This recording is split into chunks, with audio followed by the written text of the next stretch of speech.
Assalamualaikum warahmatullahi wabarakatuh. Perkenalkan, nama saya Brilian Olival Amin. Saya di sini akan mempresentasikan rencana topik penelitian saya yang berjudul Studi Potensi Bambu Bilah pada Konstruksi Atap Lengkung dengan Pendekatan Sistem Struktur Grid Cell. Pertama-tama, bambu sendiri sudah digunakan sejak zaman dahulu, di mana penggunaan material bambu itu dapat dilihat dari rumah tradisional di Asia, khususnya Indonesia, yang digunakan sebagai bahan bangunan, baik itu berupa tiang kolom, dinding, ataupun atap bangunan. Namun semenjak revolusi industri dan juga akses ke material lain lebih mudah, hal itu mulai bergeser dan tergantikan dengan baja, beton, dan juga PVC dan lain. Namun eh, beberapa tahun ini isu global warming meningkat, atau lebih tepatnya dengan isu apa namanya, suhu yang semakin lama semakin meningkat, seperti data pada BMKB, penggunaan material bambu itu sudah mulai menunjukkan tren lagi. Seperti kata Nurdiah, bahwa setelah isu pemanasan global dan sustainabilitas lingkungan mengemuka, eksistensi bambu itu mulai didiskusikan lagi secara meluas. Dan juga menurut Mas Luka, eksplorasi material bambu di praktisi arsitektur itu menunjukkan fenomena yang bagus dengan munculnya beberapa bangunan yang bermaterial dari bambu, seperti Green School, Nancy Mountain, dan juga Gereja Katolik. Penggunaan bambu lagi sebagai material itu bukan tanpa alasan, dikarenakan bambu itu material yang ramah lingkungan dan juga mengurangi karbon emisi, seperti yang diungkapkan oleh Yu dan juga Bouty.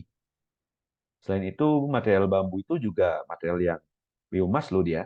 Dia dapat tumbuh 3-12 cm per hari, melebihi kayu dan juga menyerap karbon dioksida 35,9 ton per hektar per tahunnya dan menghasilkan 30,73 ton per hektar per tahunnya. Dan juga material bambu itu sudah tersebar udah ada di Indonesia, seluruh Indonesia. Jadi banyak untuk penggunaannya dan aksesnya itu udah menjangkau ke seluruh wilayah Indonesia. Jadi untuk penggunaannya lebih mudah nanti kalau dibutuhkan, seperti itu. Dan juga keunggulan bambu itu menurut Maura Anastasia, dia ada di keelastisan dan fleksibelan. Menurut Ahmad dan Kamke itu sifat fisik dan sifat mekanikal yang bagi dibandingkan material lain.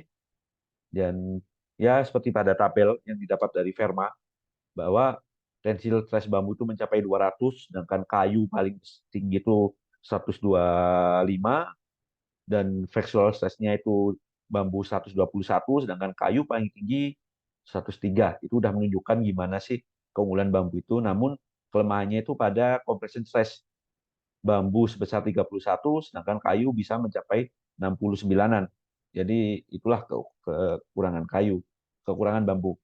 Dan juga kenapa saya menggunakan atap lengkung, karena menurut Habibie Tara itu material dapat mencapai kekuatan maksimal jika dilengkungkan sampai batas lengkungnya. Selain itu, juga struktur atap lengkung itu sesuai dengan karakteristik bambu, di mana menunjukkan tentang keelastisan dan kefleksibelan. Dan juga apa sih bambu lengkung tuh? Dalam struktur tuh apa sih penggunaan bambu lengkung tuh? Jadi bambu lengkung itu biasa terdiri dari beberapa bambu dalam strukturnya dan dapat meningkatkan kekuasaan area dan momen inersia beserta stabilitas strukturnya.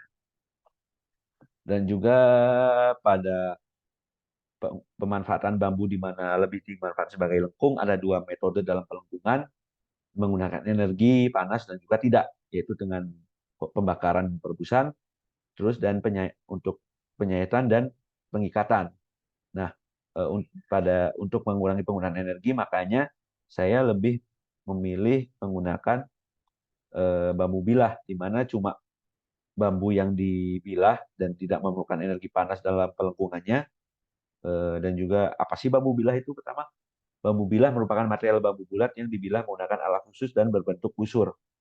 Dan juga menurut Obaya, bahwa bambu bilah itu memiliki tingkat elastis yang lebih tinggi dibandingkan dengan bambu bulat.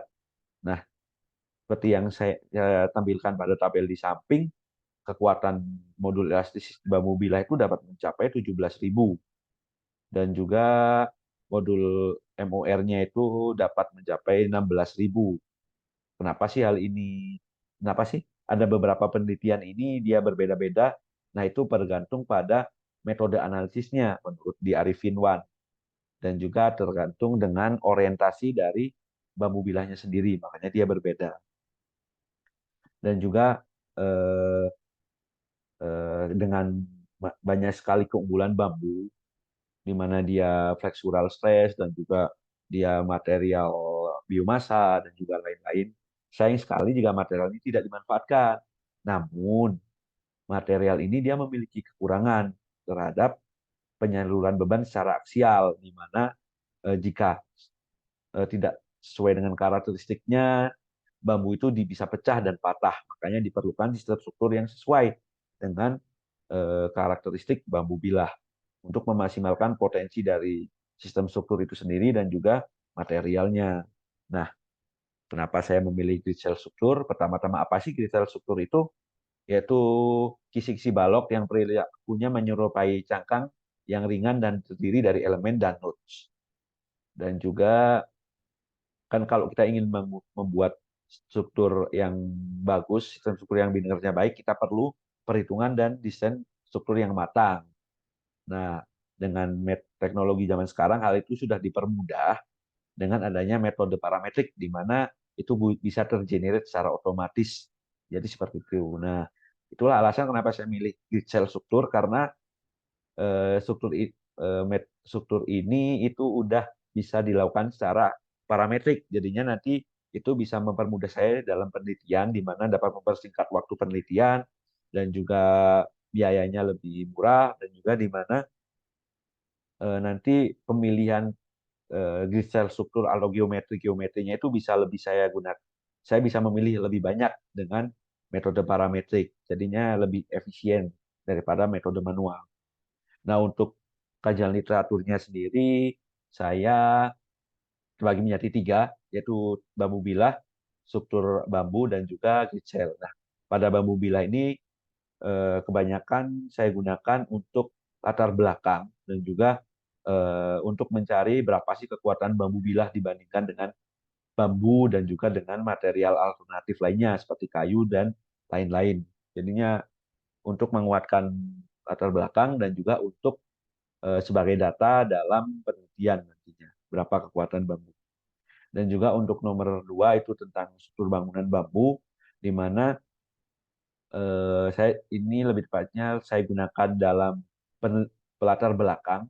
Pada nomor 1 sampai 3 itu latar belakang, sedangkan nomor 4 itu untuk nantinya pertimbangan dalam merancang sistem geometrinya, dan juga kalau nomor 6 itu latar belakang juga, sedangkan nomor 7, 8 itu dia meneliti tentang sambungan yang saya adopsi dalam penelitian nantinya. Seperti itu. Kalau nomor 3 itu tentang sistem struktur grid cell, untuk nomor 1 sampai 3 itu lebih tepatnya karena nanti rencananya parametrik, jadinya namun perlu juga diketahui gimana sih metode manualnya dulu. Jadi saya nomor 1 sampai 3 itu mau mencari tahu gimana metode manual dalam perhitungan eh, grid cell itu gimana. Nah, kalau nomor 4 sampai 9 itu eh, dia menjelaskan tentang parametrik. Jadinya hal yang diadopsi adalah metode parametriknya seperti apa, rangka framework, rangka kerjanya parametrik untuk menemukan geometri itu seperti apa. Jadi itu yang saya adopsi. Setelah itu gap of research-nya, jadi dengan banyak sekali potensi yang sudah saya sebutkan, namun belum ada penelitian yang meneliti tentang bambu bilah atau peneliti yang mengeksplorasi potensi bambu bilah. Jadi sayang sekali. Jadi itu gap of research dari penelitian saya dengan penelitian sebelum-sebelumnya. Untuk tujuan penelitian secara praktis, yaitu untuk dimanfaatkan oleh praktisi arsitektur dan masyarakat umum, di mana penggunaan material bambu untuk material atap lengkung itu yang lebih mudah, murah, dan ringan.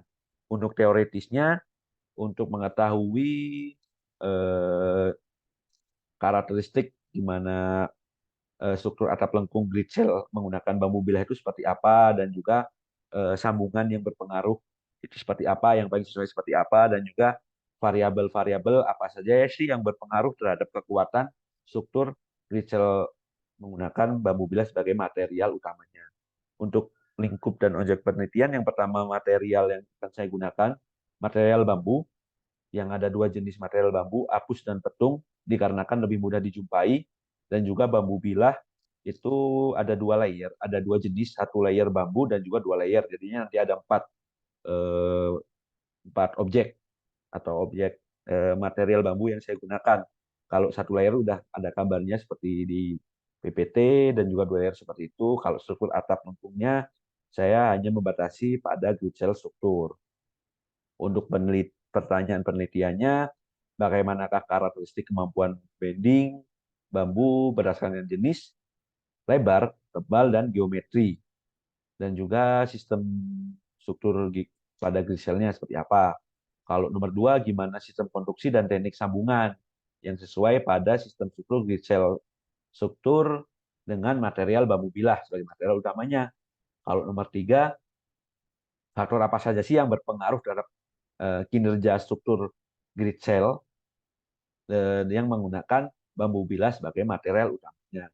Untuk kerangka kerjanya, yaitu rencananya pertama dimulai dari mencari sistem literatur tentang kekuatan bambu bilah lebih tepatnya, terus tentang struktur atap lengkung apa aja, gimana saja, dan setelah itu saya mendapatkan beberapa model geometri yang paling sesuai dengan karakteristik bambu bilah untuk saya simulasikan secara parametrik untuk mencari gaya tekan, gaya tarik, dan gaya geser yang paling bagus, dan kemudian untuk saya uji lagi secara eh, 1:1 dengan pembangunan mock-up seperti itu.